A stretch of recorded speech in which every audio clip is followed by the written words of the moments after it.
Assalamualaikum warahmatullahi wabarakatuh. Bismillahirrahmanirrahim. Alhamdulillahi rabbil alamin.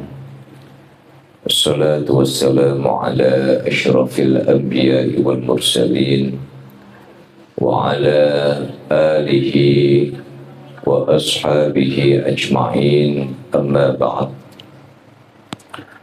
Hadratul muhtaramin wal muhtaramat, para alim, para sesepuh binispuh ingkang kawula hormati, segenap pengurus Yayasan Islamic Center Non Madani dan juga ketua serta ketakmiran Masjid Non Madani, ketua-ketua dan juga takmir masjid semijen yang kebetulan hadir pada kesempatan malam hari ini. Hadirin hadirat keluarga besar Majelis Zawiyah Al-Azhar yang dimuliakan Allah Subhanahu wa ta'ala.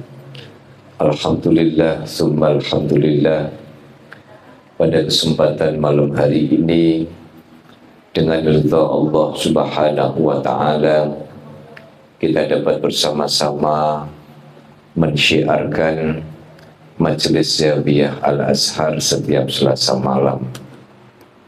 Di mana-mana hujan itu termasuk uzur syar'i.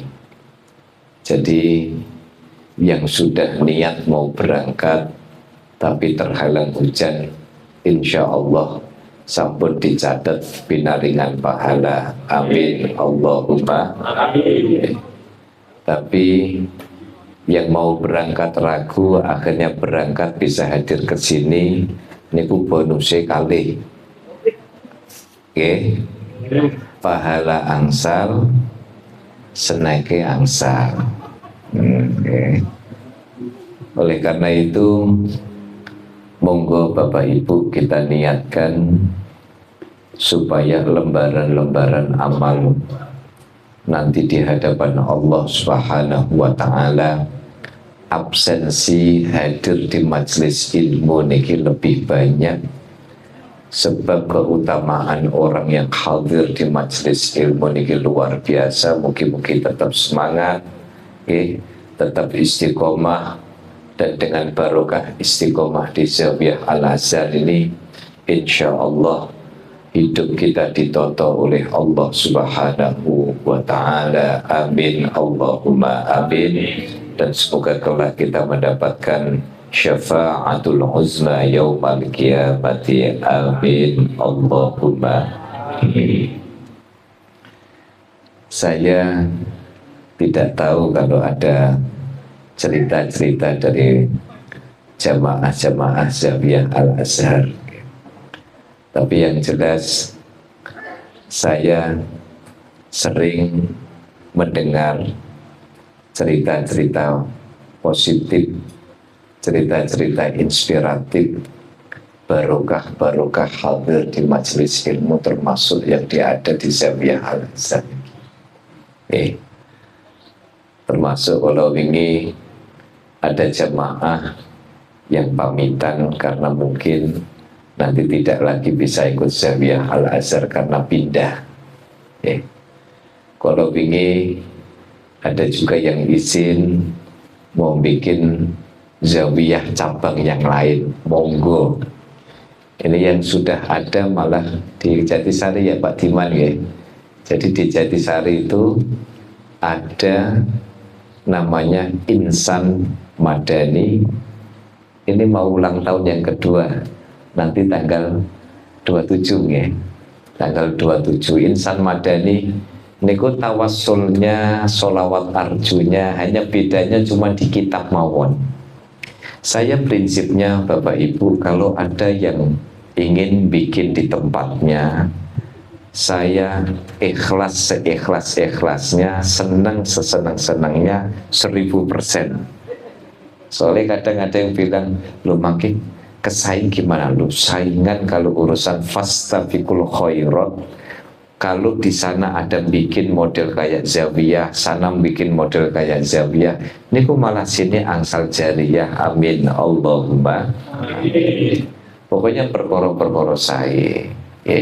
Perkara-perkara sae, mungkin kita bisa istiqomah sebab ujiannya itu besar. Ingat tadi ki udan aras-aras. Ternyata ini kita kira-kira yang di rumah ngunjukno selimut iku teko pulau memaklumi, gitu.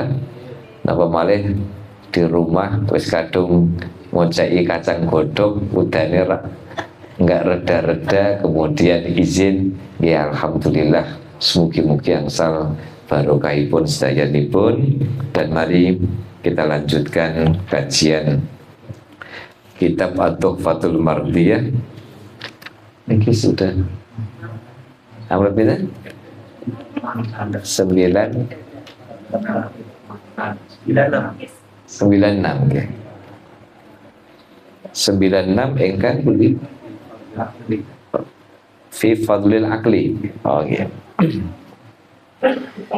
Bismillahirrahmanirrahim. Qala al-muallif rahimahullahu ta'ala wa nafa'ana bihi wa bi'ulumihi wa bi barakatihi wa bi karamatihi amin. Bismillahirrahmanirrahim. Fi fadlil akli. Ini tentang keutamaan menjaga nutrisi akal. Okay. Masih berhubungan dengan syair-syair yang dibuat oleh Sayyidina Ali karramallahu wajhah. Bismillahirrahmanirrahim. Idza akmalar rahmanu lil mar'i aqlahu faqad kamulat akhlaquhu wa ma'aribuhu wa afdalu kismillahi lil mar'i aqluhu falaysa minal khairati syai'un yuqaribuhu ya'ishul fata fin nasi bil aqli innahu 'alal aqli yajri ilmuhu wa tajarubuhu. Idza akmalar rahmanu lil mar'i aqlahu. Jika Allah Subhanahu wa ta'ala menyempurnakan seseorang dengan akalnya, faqad kamulat akhlaquhu wa ma'aribuhu, maka sungguh telah sempurna akhlaknya dan perjalanan hidup. Ini Bapak Ibu yang perlu kita garis bawahi. Allah itu kalau sudah menyempurnakan seseorang memiliki akal yang sehat, maka akhlaknya, unggah-ungguhnya akan menghiasi perjalanan hidupnya. Makanya akhlak itu di atas segala-galanya. Bapak Ibu jenengan punya anak pinter, selalu ranking 1, nilainya 10 semua. Tapi kalau akhlaknya minus, niku mendadak kecerdasannya, kepintarannya, prestasi akademik niku boten pateh direken kalih tiyang. Boten pateh direken kalih tiyang. Kula niku napa sering cetak ini. Saya itu punya teman,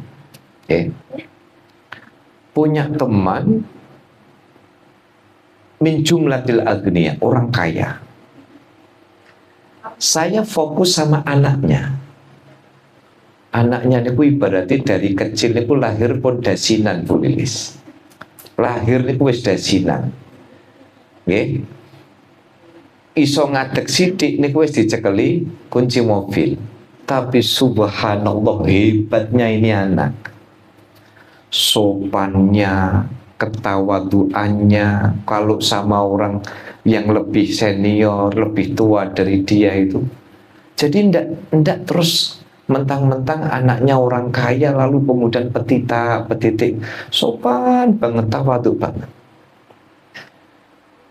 Makanya kenapa hari ini yang menjadi krisis bagi anak-anak muda niku kadang niku persoalan sopan santun. Nih, di kampus-kampus kadang saya tidak tahu, mungkin kalau di Pak Fajar apa ketemu yang begini-begini apa enggak. Kalau saya sering ketemu, ya Allah, anak-anak sekarang ya, ibaratnya dosen numpak motor itu kuepot karo mahasiswanya, nek perlu dikuepot karo dibelayar-belayar. Kayaknya kalau saya pernah cerita awal-awal dulu ya, awal-awal Zawiyah, saya tuh pernah punya pengalaman gara-gara saya khutbah kelihatannya ini bakal telat kalau saya naik mobil, saya pinjam motor teman. Pinjam motor wis ngono helmnya helm cakil. Lewat Karonse. Lewat Karonse. Lah kula niku kan tahu bahwa ini jalan kampung, sak mepet-mepete saya tetap ndak akan telat. Saya naik pelan-pelan. Gitu.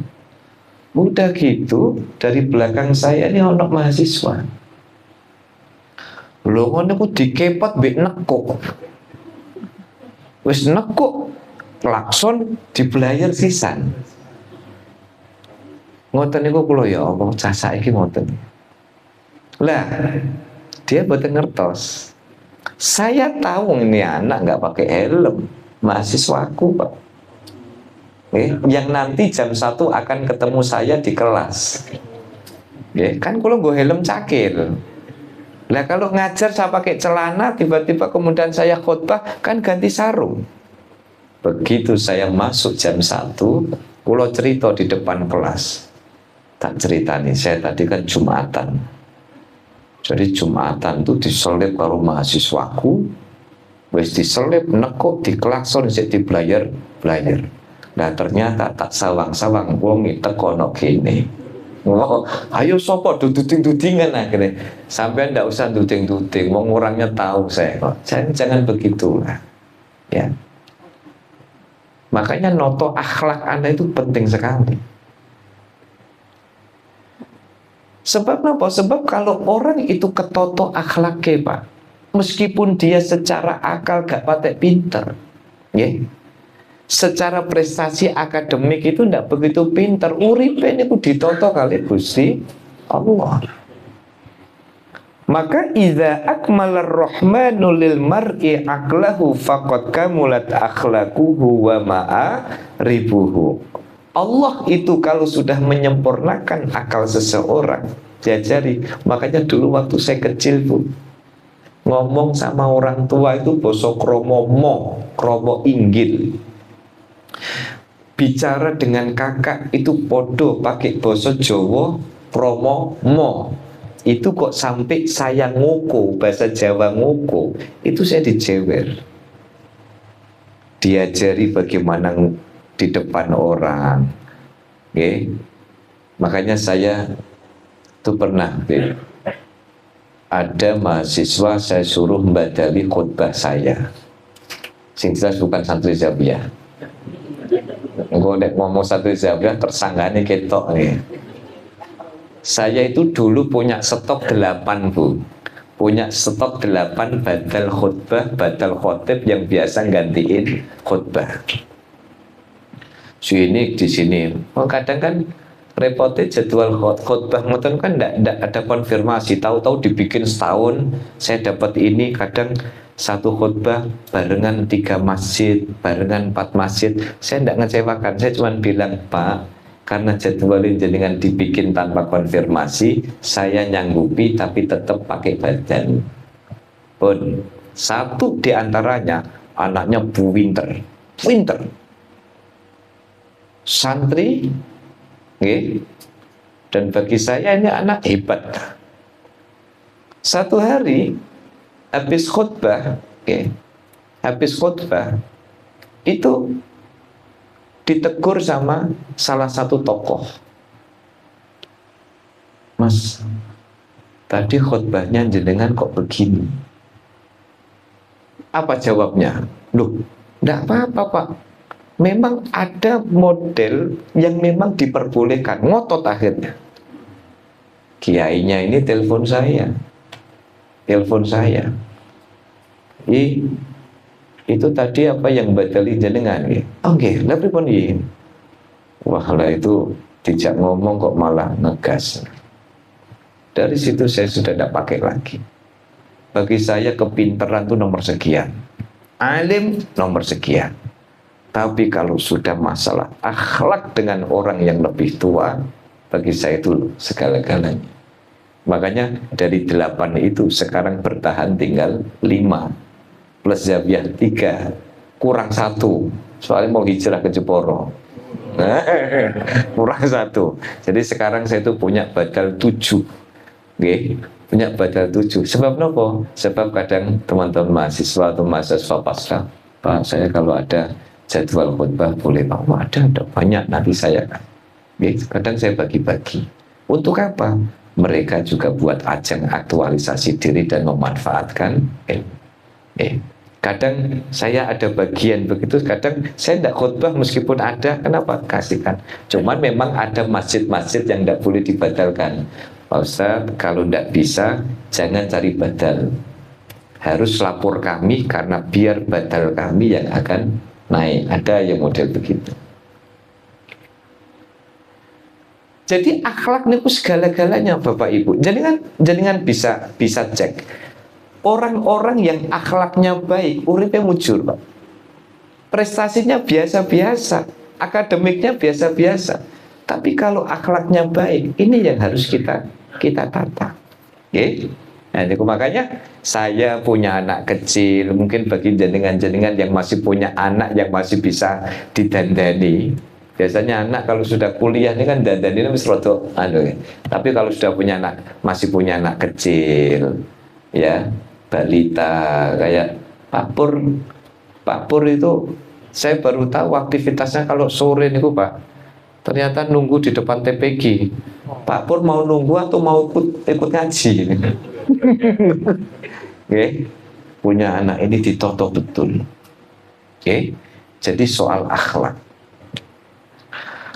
Wa afdalu qismillahi lil mar'i akluhu. Pemberian terindah, pemberian paling utama, pemberian paling baik yang diberikan oleh Allah kepada manusia itu adalah akal. Itu adalah akal.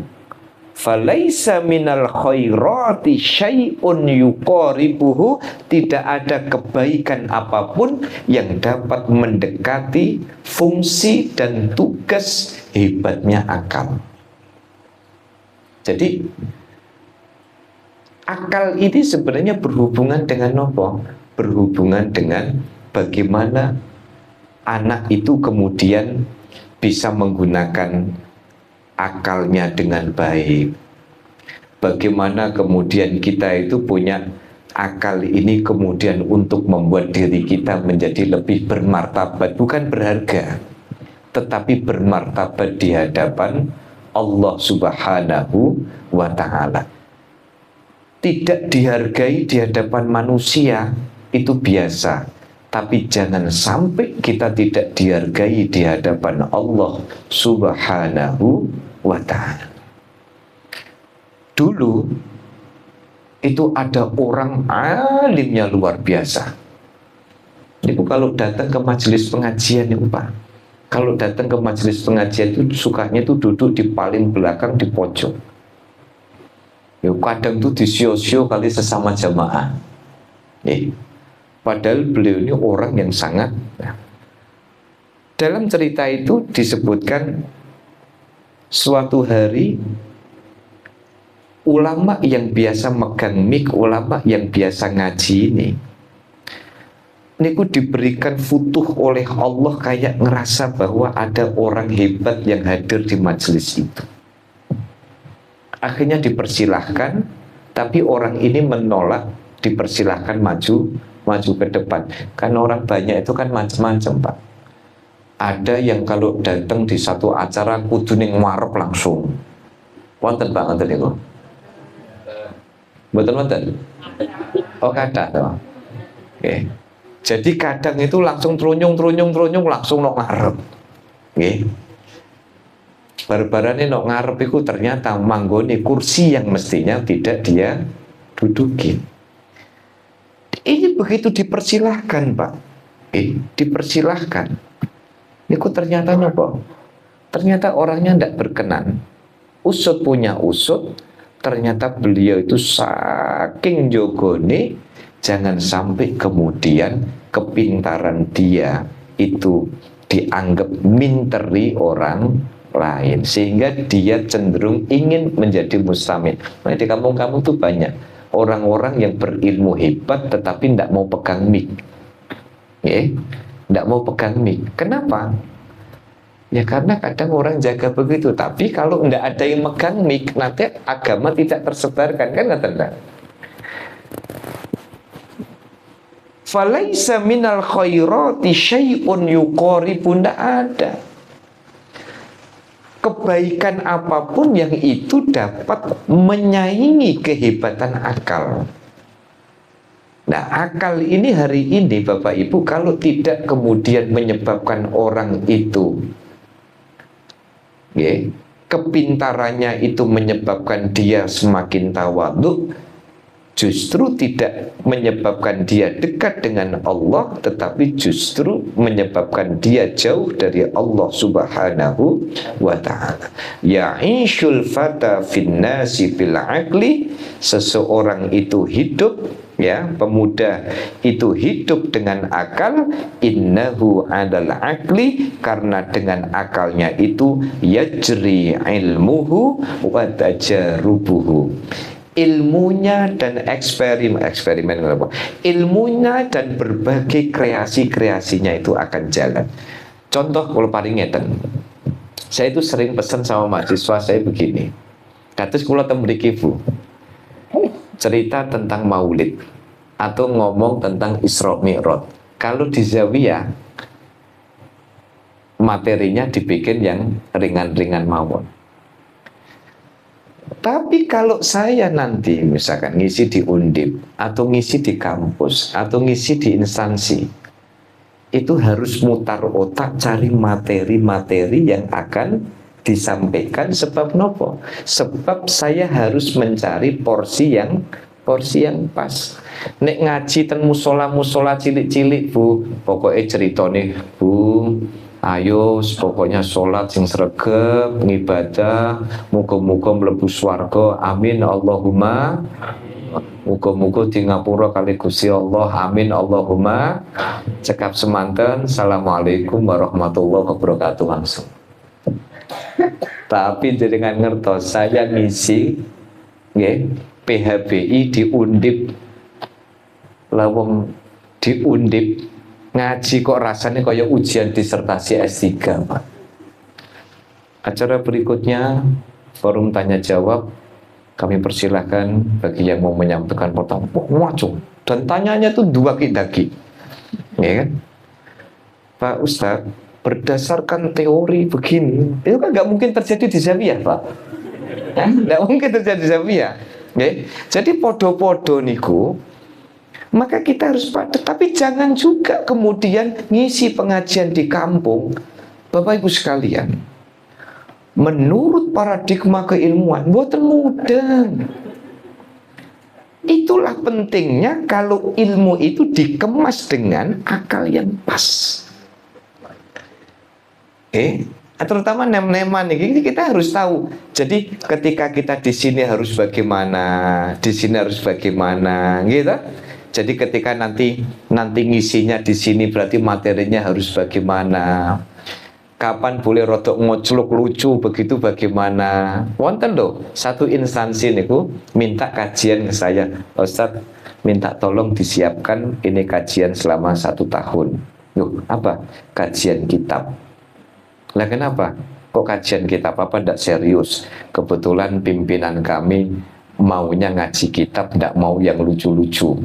Jadi model yang sepaneng ngaji begitu ada. Makanya saya pernah cerita di HP saya mah oh dicas. Udah. Lali Pak wis tuwa gitu.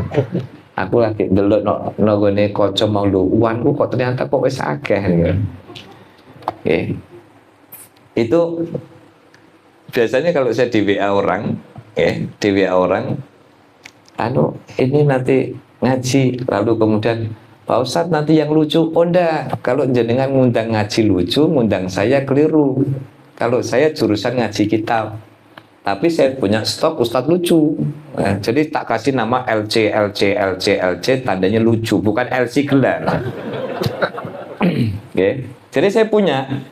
Kalau setiap ada orang ngundang terus kok requestnya request ngaji jurusan lucu-lucuan, saya sudah punya stok 6. Langsung tak share semua 6 nome.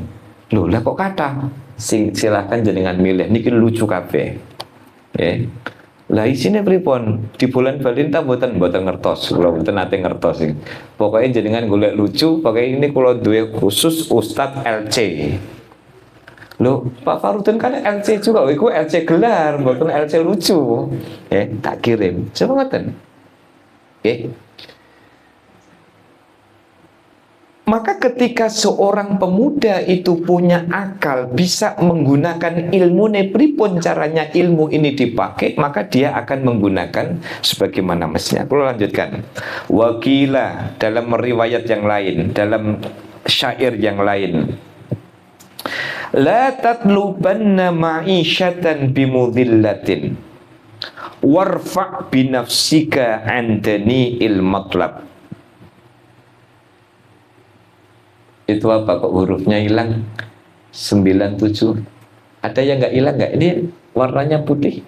Lapip sama Najib yang putih itu. Wa idza iftaqara terus itu huruf apa? Fadaru fakrika. Oh, wa idza iftaqarta fadaru fakrika bil. Yang punyanya Danang hilang juga. Oh, berarti Pak Ali juga hilang. Oh, berarti sacetaan nih. Angkul lidhi danasin kacil til ajrobi, betul ya? Oh ya, ini soalnya hilang-hilang ini, nggak bisa dibaca. Wa idza iftaqarta fadaru fakrika bil ghina an kulli dhi tanasin kaciltil ajrabi. La tatlubanna ma'isyatan bimubillatin. Jangan sekali-kali mencari ma'isyah, mencari rizki dengan cara yang haram. Bapak Ibu, jangankan kok haram, syubhat itu saja tidak boleh.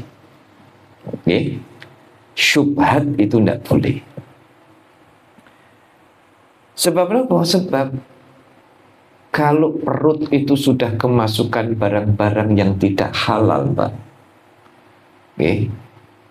itu konflik di dalam hidup niku berurutan terus-terusan. Nggak usah terlalu ngoyo. Nek kula wangsul kepada materi zawiyah yang lama, pokok sing jenenge gaji kali rizki niku dua hal yang berbeda. Gaji ini pas-pasan, tapi kalau rizkinya berlimpah, rizki niku napa? Rizki niku ketenangan hidup. Rizki niku ketenangan hidup. Gada anak do purun taat kalit tiang sepuh, itu rizki. Berangkat dari rumah sampai kantor balik lagi ke rumah dalam keadaan selamat, itu rizki. Diselamatkan dari kejahatan, itu rizki. Ketenangan di dalam berumah tangga, itu rizki. Dahar botok petet karo cumi enak terus glegekan niku rizki leres Pak Ges ya. Loh. Gitu. Jadi rizki itu sebenarnya tidak wujud dan tidak selalu wujud dalam bentuk materi, tapi kita rasakan. Coba jenengan mboten usah maidu koruptor, mboten usah maidu. Terus pokoknya jadi pelajaran mawon, ya Allah. Kadang ningali Wong-wong do suge-suge, duitnya banyak, tapi mentalnya mental fakir miskin. Perjalanan opo-opo jaluk diklaim. Wonten Pak Fajar, model tiang niku dinas luar, gitu.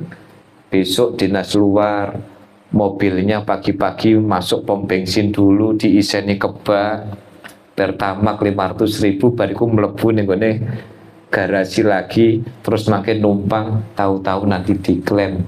Berkah yang mana? Mboten usah terlalu dangak. Jadi nek delok pejabat-pejabat tinggi mboten usah iri. Pejabat tinggi niku asline niku iri kalih jenengan. Sebab nopo? Sebab niku lah yang bikin tenang kita adalah mensyukuri bahwa urip niku wis enak. Apa yang bisa kita jalani. Dene Gusti Allah kemudian memberikan rezeki kita, rezeki yang berlimpah. Alhamdulillah, mugi-mugi barokah. Kan ngoten ta? Nggih. Sing penting wayah mangan enak nggih siap. Nyoto Pak nggih. Ya. Esok-esok delok Bu Lilis kali Pak Teddy, udah maam soto kental ngoten wis dunia milik berdua. Nggih to? Sambil nyokot sate ngoten wis nikmat ya Pak Teddy nggih. 2 mangkok besar Pak Teddy nggih. Oh iya, Pak Teddy itu 2 mangkok besar masih plus nasi 1 mangkok nih gua. Kalau Mas Bintang cukup mangkok kecil.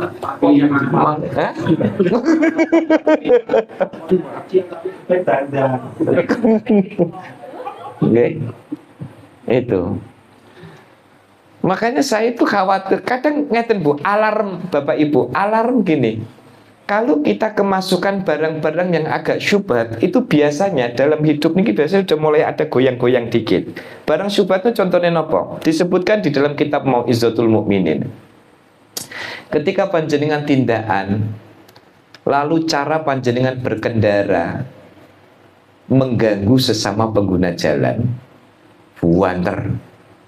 Utawa jenengan masuk kantor, lalu cara parkir, kan kadang wonten tiyang niku model parkir kan nggak mikir nek motor ngarepe bakal metu. Nggih.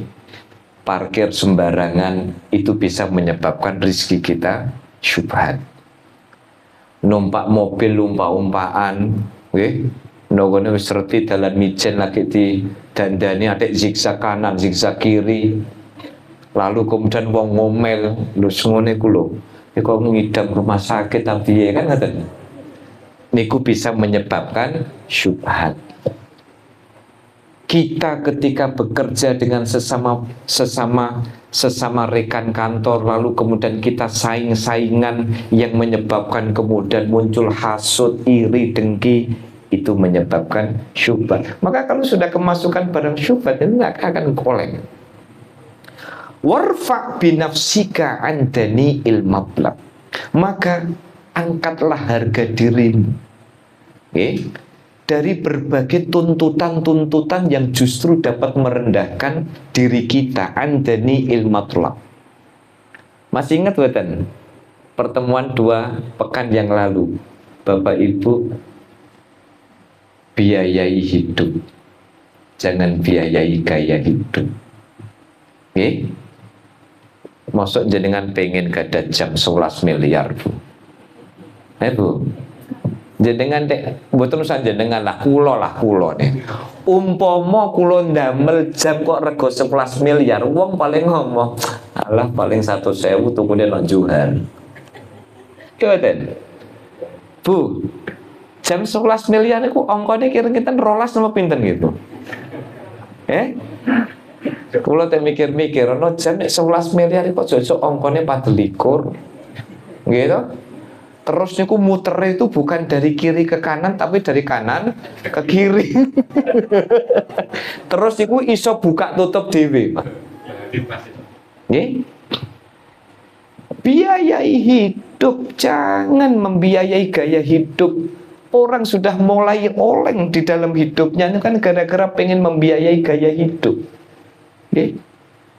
Yang ngukurlah CC-nya.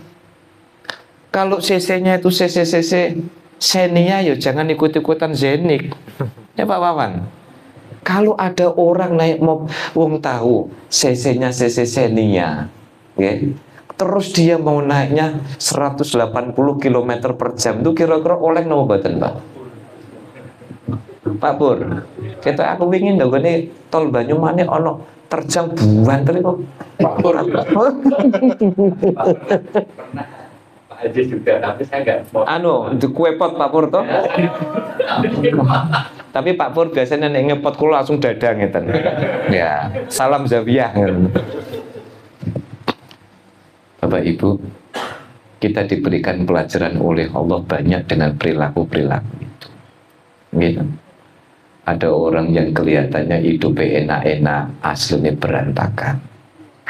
Ada orang nurutin gaya hidup, dia membiayai gaya hidup, bukan membiayai hidup. Nih, kulo saged ngukur, nek kulo kuwate mangan soto kental, ya ora usah golek soto sing sak mangkok 250.000. Nggih boten. Soto kental itu member Pak Teddy member tetap nih kali Bu Lilis. Gitu. Kalau kemudian saya kuatnya membeli barang sekian, kenapa saya harus ikut teman saya? Gitu. Maka biayai hidup dan jangan membiayai gaya hidup. Orang yang sudah membiayai gaya hidup akan kemudian oleng dalam hidup. Nah, maka warfa' binafsika antani ilmatlab, angkat harga dirimu, angkat jiwamu, ya. Dengan apa? Warfa' binafsika, bersihkan dirimu dari berbagai permintaan-permintaan, tuntutan-tuntutan yang justru dapat menghinakan. Contoh, ya Allah, kurang sugih nopo, nok nggone garasi mobil pirang-pirang, barbarane dicekrek karo KPK. Gitu.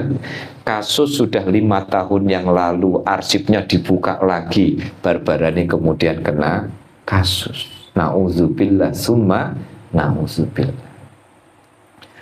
Wa idza iftaqarta fadaru fakrika bil ghina. Akhirnya aja deh. Angkul lidhi tanasin kaciltil ajrobi. Wa idza iftaqarta, ketika engkau ngerasa butuh terhadap sesuatu, fadaru fakruka bil ghina, maka kefakiranmu akan berhenti bilhina dengan merasa cukup. Orang kalau dangak terus urusan apa? Bul Adios tahu dangak? Oh, lihat ke atas, lihat ke atas. Dangak, orang dangak terus urusan. Ya, kalau di dalam urusan duniawi kemudian kita lihat, ya, orang-orang yang hidup serba kelebihan, kemudian kita lihat ke atas. Jadi kan kalau mau tanya, Pak, apakah sebahagia yang dibayangkan? Enggak. Ibaratnya sama-sama kita makan satu piring, ada sayur, ada ikan apa Bang Sip? Saya tak pesan apa? Tongkol, gitu. Siang-siang tadi ditelepon sama Najib, saya minta dibelikan apa mau? Tongkol. Ndak ada tongkol, golek sing ono. Apa? Ayam bakar. Ya wis ayam bakar. Ya. Kalau kemudian kita tahu porsi kita makan sehari 3 kali, kita tahu ukuran kita, lalu kemudian kita ingin memberikan tuntutan lebih, maka disitulah sebenarnya kita sudah mulai memaksakan diri, sehingga apa? Rasa fakir, mental miskin itu sebenarnya akan berhenti ke kita merasa cukup. Nggih? Merasa cukup. Maka orang akan merasa cukup min angkulli dzidanasin, ya, dari berbagai apa? Dari berbagai sifat kotor. Kajildil ajrobi, seperti kulit yang berkudis. Jadi kalau orang itu tidak bisa punya sifat ghina, tidak punya sifat cukup, maka selamanya dia akan merasa kurang dan kurang. Tonggone ndelok mobilnya anyar, mulai panas. Tonggone mulai numpuk semen, kene nih panas. Kono meh renov vertiti no jendelane wis ana stiker ijo. Iku meh renov apa? Aku pokoke renov. Takoni bojone, renov napa Pak? Sak renov-renove. Sing penting nek perlu gawe stiker persis kono. Bareng ditakoni, "Lho Pak, sampean kok di stiker pokoke cah kene omahe kono kok." Nggih. Nggak akan selesai, Pak. Kenapa orang kemudian bersaing untuk mendapatkan jabatan tidak dengan cara yang semestinya? Akhirnya begitu dia dapat jabatan, akhirnya berbagai fitnah datang. Kenapa orang kadang untuk menjabat dia harus membayar sekian, padahal ketika orang untuk membeli jabatan itu hakikatnya dia sedang menggali lubang kuburnya sendiri. Oleh karena itu para rawuh sami, sebelum saya akhiri, monggo sesarengan apa yang dinasihatkan oleh Sayyidina Ali karramallahu wajhah tentang pentingnya rasa cukup. Bapak Ibu, monggo kita jaga hati kita dari sifat iri. Urip niku sawang sinawang. Leres nggih? Urip niku sawang sinawang. Ndak ada orang hidup lalu kemudian ndak punya masalah. Masing-masing orang punya ceritanya sendiri-sendiri. Setiap keluarga punya jalan cerita sendiri-sendiri. Kan ngaten ta? Oh, no. Ini kisah nyata. Kalau kisah nyata di kantor saya itu ada orang, Pak, bojone sampean kok nyeneng noto Pak, dan apa? Jadi ketinggal gino-gino ngaten to. Terus jadi ketinggal gino-gino lah. Lah bojoku itu Pak, ya Allah, mangan ngene susah, mangan ngene susah, mangan sene susah. Nah terus napa? Akhirnya terus guyon. Lho sampean rumangsamu enak, bojoku gino-gino. Iko Pak, ya Allah, ngentekno beras, ngentekno ayam jadi. Nggih. Jadi bojoku koyo garangan jadi ngoten. Nggih. Tidak perlu menginginkan apa yang dimiliki orang, maka hati kita akan tenang. Tidak perlu iri dengan kebahagiaan yang dirasakan orang, karena kita akan menutupi kebahagiaan kita yang sesungguhnya. Maka hati akan bahagia ketika kita berhenti untuk memiliki yang dimiliki orang lain. Ingin memiliki apa yang dimiliki oleh orang lain itu sebenarnya mulai masalah di dalam hidup. Ukurannya benten-benten. Maka yang bisa membuat hidup kita bahagia ya diri kita, cara pandang kita terhadap hidup. Kalau kita syukur, insya Allah kita akan merasa hati kita kaya, hati kita cukup, tidak usah saing-saingan. Yang penting Allah sudah memberikan kadar yang cukup bagi kita. Huwa aghna wa akfa. Allah hanya menciptakan dua jenis kelompok ekonomi. Siapa itu? Dia kaya atau cukup. Hanya dua itu. Kaya, cukup. Kalau lebih dari cukup, kaya. Kalau tidak sampai kaya, pasti cukup. Sebab kenapa? Sebab wa ma min dabbatin fil ardi illa 'alallahi rizquha. Setiap yang bernyawa pasti Allah itu memberikan klaster rizkinya masing-masing. Saya kira ini yang bisa saya sampaikan, dan mari bersama-sama Bapak Ibu kita khatam berapa kali? 4 ya.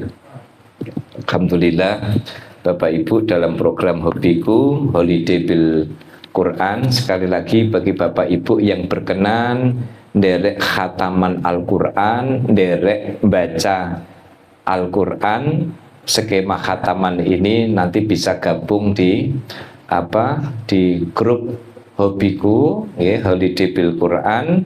Nanti kalau linknya sudah tidak ada, nanti mungkin bisa WA Mas Najib atau Mas Danang.